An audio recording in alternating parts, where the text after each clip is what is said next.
সংবিধানের এই গ্যারান্টিটাই তো আজ পর্যন্ত 53 বছরে তো আওয়ামী লীগ, বিএনপি, জাতীয় পার্টি ক্ষমতায় আসছে, তারা তো দিতে পারে নাই জনগণকে। সাংবিধানিক অধিকারটাই তো দিতে পারে, যে মৌলিক অধিকার হলো সংবিধানের গণতন্ত্রের মূল কথা, সেই মূল কথাটাই তো আমাদের দিতে পারে না। দেখি অনির্বাচিত সরকার, তারাও তো বলে যে আমরা নির্বাচিত সরকার, তারাও তো বলে দিয়ে। অতএব নির্বাচন কখনোই গণতন্ত্র, বর্তমান প্রেক্ষাপটে গণতন্ত্র দিতে পারবে না।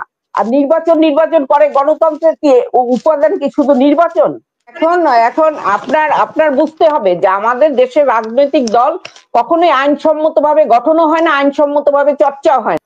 আমার কথা হচ্ছে যে আমরা আমাদের যে সংবিধানটি আছে, আমরা 10 মাসে কিন্তু আমাদের সংবিধান আমরা তৈরি করেছি 72-এ। 53 বছরেও কিন্তু আমরা সংবিধানটা খুলে দেখি নাই এটার ভিতরে কি আছে। এই সংবিধান হলো একটা ফ্যাসিস্ট সরকার তৈরির কারখানা। এখানে হলো আপনার যে প্রধানমন্ত্রীর যে ক্ষমতা দেওয়া আছে, তাতে সে মন্ত্রী, উপমন্ত্রী, প্রতিমন্ত্রী নিয়োগ এবং অবসান তার একক ইচ্ছা। তারপরে আপনি সংসদে সে যদি সব প্রধানমন্ত্রী হয়ে থাকে, তার একটা দল আছে, সেই দলের যে 70 অনুচ্ছেদ রয়েছে, সেই অনুচ্ছেদে তিনি সমস্ত তার দলীয় যত এমপি আছে তারা তার মুখাপেক্ষী হয়ে থাকবে, জনগণের মুখাপেক্ষী না, দলের মুখাপেক্ষী হওয়ার জন্য 70 অনুচ্ছেদ। এই 70 অনুচ্ছেদ দিয়ে আর 142 আছে আমাদের সংবিধান সংশোধন, এই 70 আর 142 যদি একসাথে হয় তাহলে এই বাংলাদেশকে বিক্রি করতে 10 মিনিট লাগবে, এই বাংলাদেশকে যে কোনো দেশের সঙ্গে মিলিয়ে ফেলতে 10 মিনিট লাগবে। এটা আমাদের যে বঙ্গবন্ধু ছিলেন তিনি প্রমাণ দিয়ে গিয়েছেন 1975 সালে যে এই সংবিধানের মাধ্যমেই গণতন্ত্রকে লোপাট করে দেওয়া যায়। এখন যে বর্তমান আমরা কেউ সংবিধানের কথা বলি না, ঐক্যমত কিসের ঐক্যমত? ঐক্যমত করে আপনি কোথায় আসবেন তো সংবিধানের কাছে। সংবিধানের ভিতরে কি আছে? সংবিধানের ভিতরে আছে গণতন্ত্র হত্যা করার অধিকার আছে, গণতন্ত্র মানুষকে হত্যা করার অধিকার আছে, মৌলিক অধিকার হরণ করার অধিকার আছে। এইগুলো হচ্ছে আমাদের সংবিধান। আপনি যত জায়গা থেকেই ভোট নিয়ে আসেন না কেন, আসতে তো হবে আইনের কাছেই। আইন ছাড়া তো আপনি রাষ্ট্র চালাতে পারবেন না। তাহলে আইনের ভিতরেই তো আছে আপনাকে স্বৈরাচারী হওয়ার, আপনাকে হত্যাকারী হওয়ার, আপনাকে খুনি হওয়ার সাংবিধানিক অধিকার দেওয়া আছে। আমরা সেটা নিয়ে আলোচনা করি না, আমরা শুধু ঐক্যবদ্ধ। কার সাথে? আমাদের যে রাজনৈতিক দল যে বর্তমানে প্রচলিত রয়েছে তাদের সম্মান দিয়ে বলতে চাই, তারা কি আদৌ কোনো গণতান্ত্রিক রাজনৈতিক দলের চর্চা করে? তারা কি সংবিধানটা পড়েছে? কোথায় আছে তারা? আজ পর্যন্ত সংবিধানের এই গ্যারান্টিটাই তো আজ পর্যন্ত 53 বছরে তো আওয়ামী লীগ, বিএনপি, জাতীয় পার্টি ক্ষমতায় আসছে, তারা তো দিতে পারে নাই জনগণকে। সাংবিধানিক অধিকারটাই তো দিতে পারে, যে মৌলিক অধিকার হলো সংবিধানের গণতন্ত্রের মূল কথা, সেই মূল কথাটাই তো আমাদের দিতে পারেনি। আমাদের যে মৌলিক অধিকার রয়েছে 18টি, তার ভিতর 15টি হচ্ছে প্রচলিত আইনের আওতাভুক্ত। প্রচলিত আইনটা কি? পাকিস্তানি আইন আর ব্রিটিশ আইন। যে আইনের বিরুদ্ধে আমাদের পূর্বপুরুষরা লড়াই করে গেল, সেই পাকিস্তানি বর্জ্য আর ব্রিটিশ বর্জ্য দিয়ে এই সংবিধানের ধারা উপধারাগুলো চালানোর চেষ্টা করা হচ্ছে। অর্থাৎ একটি পরাধীন দেশের কাঠামোর উপরে একটি স্বাধীন দেশ স্থাপন করে বারবার আমরা রক্ত দিয়েছি, সাধারণ মানুষ রক্ত দিয়েছে, লাশ দিয়েছে, তারপর মানুষ গণতন্ত্র দেখতে পারে নাই। গণতন্ত্র কখনোই দেখতে পারবে না যতক্ষণ না একটি অগণতান্ত্রিক সংবিধান আমাদের মাঝে থাকবে, অগণতান্ত্রিক আইন কানুন আমাদের ভিতরে থাকবে, তা কখনোই গণতন্ত্র দিতে পারবে না। আমরা তো গণতন্ত্র প্রতিষ্ঠা করবার জন্য যে একটি সংবিধান দরকার, সেই সংবিধানটা একটি সংবিধান সবার মাধ্যমে করতে হবে, সবার মাধ্যমে করতে হবে। সেখানে আইন বিভাগ কিভাবে চলবে, তারপরে স্বাধীন দেশ অনুযায়ী, সে ব্রিটিশ আমলের চিন্তা করলে হবে না, স্বাধীন দেশে আইন বিভাগ কিভাবে চলবে, আপনার বিচার সংবিধানে ওই কমিশন না, কমিশন গঠন কাদের দিয়ে করেছে? তারা কারা? রাজনৈতিক দলই তো সংবিধান পড়ে না। সংবিধান চর্চা রাজনৈতিক দল করে? বলতে পারবে? তাদের সেন্ট্রাল কমিটি, তাদের থানা কমিটি, তাদের জেলা কমিটি, তাদের উপজেলা কমিটি, ইউনিয়ন কমিটি, বিজ্ঞ সদস্যবৃন্দ কেউ আছে? তাদের যে আইনজীবী পরিষদ আছে তারা কি পড়ে? তারা কি এগুলো নিয়ে ভাবে? আপনি গণতন্ত্র বলবেন, গণতন্ত্র নাগাল দিবেন না, জনগণকে কেড়ে নেওয়ার সমস্ত অধিকার এটার ভিতরে আছে। যখন তখন আপনি একটা আইন করতে পারেন, আপনি ডিজিটাল সাইবার একটা অমুক তমুক গণবিরোধী আইন করতে পারবেন, সেই আইন করার আপনার ক্ষমতা দেওয়া আছে। অথচ এই গ্যারান্টিটা সংবিধানে নাই যে কেউ মৌলিক অধিকার হরণকারী কোনো আইন সংবিধানে করতে পারবে না, এবং যে দল এটার উদ্যোগ হবে করবে তাদেরকে একদম চিরদিনের জন্য বাংলাদেশ থেকে ব্যান করে দেওয়া হবে। এই সব তো কোনো সাংবিধানিক গ্যারান্টি নেই, জনগণের কোনো গ্যারান্টি নেই, শুধুমাত্র ভোট দেওয়া ছাড়া। একটা ভোট দেওয়া, সেইটাও দেখছেন যে 17 বছর।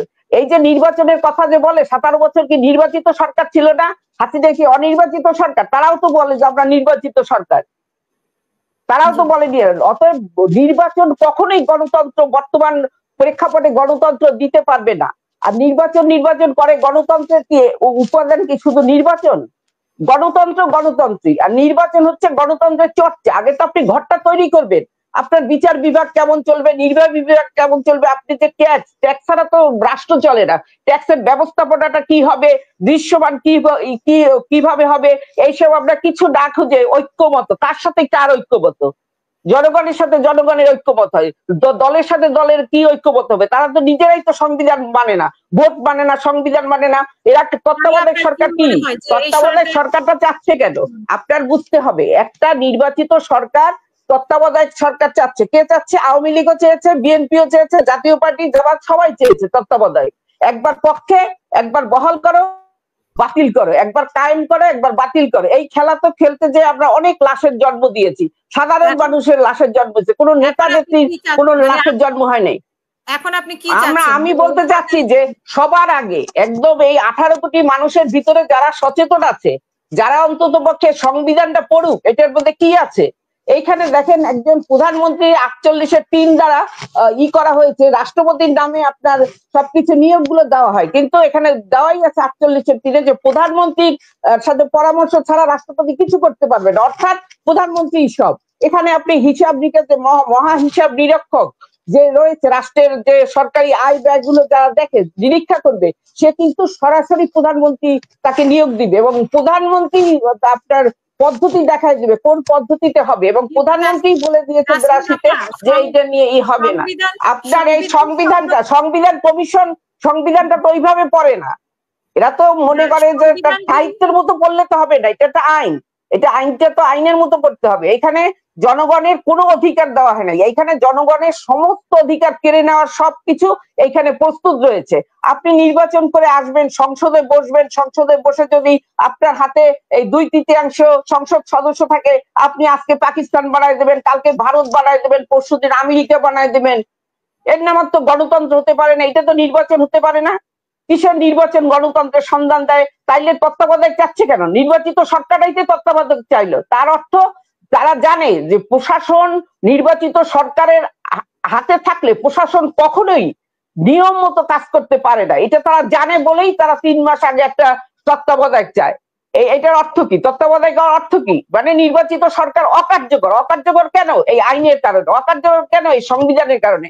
আমাদের আধিপত্যবাদী শক্তি কখনোই চায় না বাংলাদেশ একটি গণতান্ত্রিক রাষ্ট্র হোক, বাংলাদেশ একটি শক্তিশালী গণতান্ত্রিক কাঠামোর উপরে হোক, তাইলে তো তারা লুটপাট করতে পারবে না। আর আমাদের যে বাংলাদেশে বলেন এই তাসমিন রানা, আমি আপনার কাছে স্টেট জানতে চাচ্ছি যে মানে শেষ প্রশ্ন আমার আপনার কাছে এই পর্বে, যে এই মুহূর্তে যে সরকারটা আছে অন্তর্বর্তীকালীন সরকার বলে বা বিপ্লবী সরকার তো হয় না, অন্তর্বর্তীকালীন সরকার, তারা যে মানে এখন যে কয়েকটা কমিশন গঠন করা হয়েছে তার মধ্যে সংবিধান কমিশনও আছে।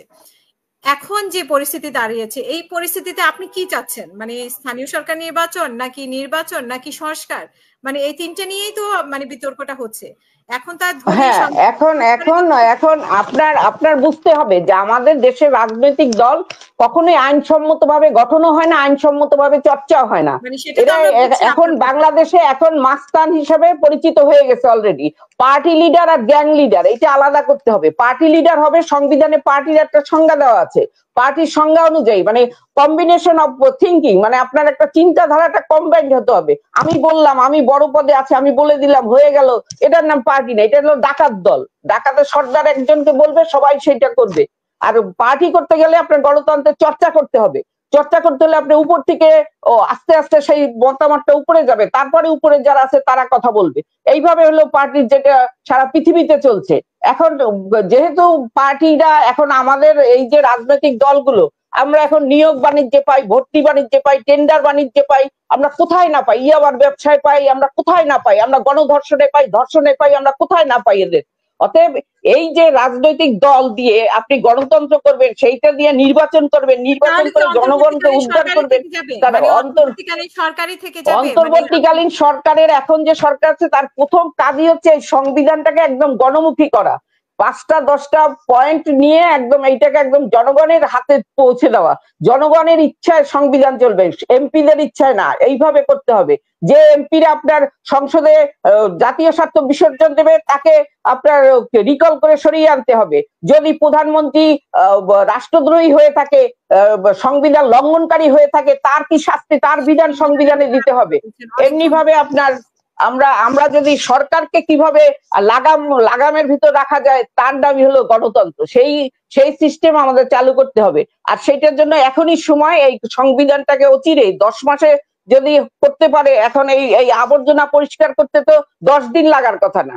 এখন তো সবার মাথায় এটা সম্পর্কে বুদ্ধি আছে, কমিশন যখন গিয়েছে নিশ্চয়ই তারা অনেক বিজ্ঞ লোক, তারা যদি গণমুখী করতে চায় এটাকে ইজিলি করতে পারে। এখন আপনি জাতীয় নিরাপত্তা কাউন্সিল করতে হবে, সুপ্রিম জুডিশিয়াল কাউন্সিল করতে হবে।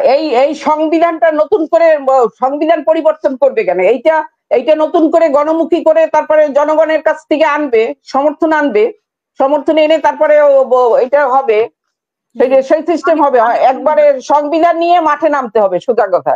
সংবিধানটা জনগণের দলিলটা আজ পর্যন্ত কোনো রাজনৈতিক দল কোনো রাষ্ট্র করায় না। এটা হলো জনগণের সঙ্গে রাষ্ট্রের সম্পর্ক। এই দলিলটা হচ্ছে সংবিধান। মোট কথা ছোট ভাষায় বললাম, এর ভিতরে সরকার কিভাবে চলবে, বিচার বিভাগ কিভাবে চলবে, সবকিছু থাকবে, কিন্তু মেইন কথা হচ্ছে রাষ্ট্রের দলিল, এটা হলো জনগণের দলিল। কিন্তু জনগণ জানে না, তাদের যে দলিল হয়ে গেল, তারা 5 বছর পর একটা সিল দিচ্ছে, 5 বছর পর সরকার পরিবর্তন হয়, রাষ্ট্র তো পরিবর্তন হয় না। তাহলে কেন রাষ্ট্রের সব খুঁটিগুলো ঠিক না করে আপনি শুধু নির্বাচন দিবেন আর রক্ত ঝরাবেন, আবার আকাম করবে, আবার রক্ত ঝরাও, লুটপাট করবেন, তার হিসাব নাও, এগুলো এইভাবে চলতে পারে না। আপনি আমাদের রাষ্ট্রের যে আয় ব্যয় যে করা, এই যে লাখ লাখ কোটি কোটি টাকা যে লুট করে, এটার উৎসটাই হচ্ছে ট্যাক্সেশন থেকে, তারপরে বিভিন্ন ইনকাম থেকে এই লুটপাটটা হচ্ছে। এই লুটপাটটার গতি আমরা কেউ জানি না, কোন রাজনৈতিক দলের নেতা নেত্রী বলতে পারবেন এটার গতিপথটা কি। শুনবো আপনাকে আবারও, অসংখ্য ধন্যবাদ। অতএব ব্যক্তি পূজা না, এখানে আইনের পূজা করতে হলে এটা সংবিধান করতে হবে। গণতন্ত্র আইনের পূজা করে, ব্যক্তি পূজা করে না। আমাদের এখানে পরিবারতন্ত্র, ব্যক্তিতন্ত্র সবকিছু মিলে জনগণকে শুধু লাশ আর রক্ত দিতে হচ্ছে বারবার, এবং আবার দিতে হবে যদি এই সংবিধান পরিবর্তন না করে। এবং যারা এই সংবিধান নিয়ে কথা বলে তাদেরকে অবশ্যই বলতে হবে যে সংবিধানটা তারা পড়েছে কিনা, কোন কোন ধারায় পড়েছে, কোথায় পাবলিকের, আমাদের জনগণের অধিকার কোথায় আছে, রাষ্ট্রের রাক্ষসী চেহারাটা কোথায় আছে, এটা বের করতে হবে। আপনাকে শুনবো। অসংখ্য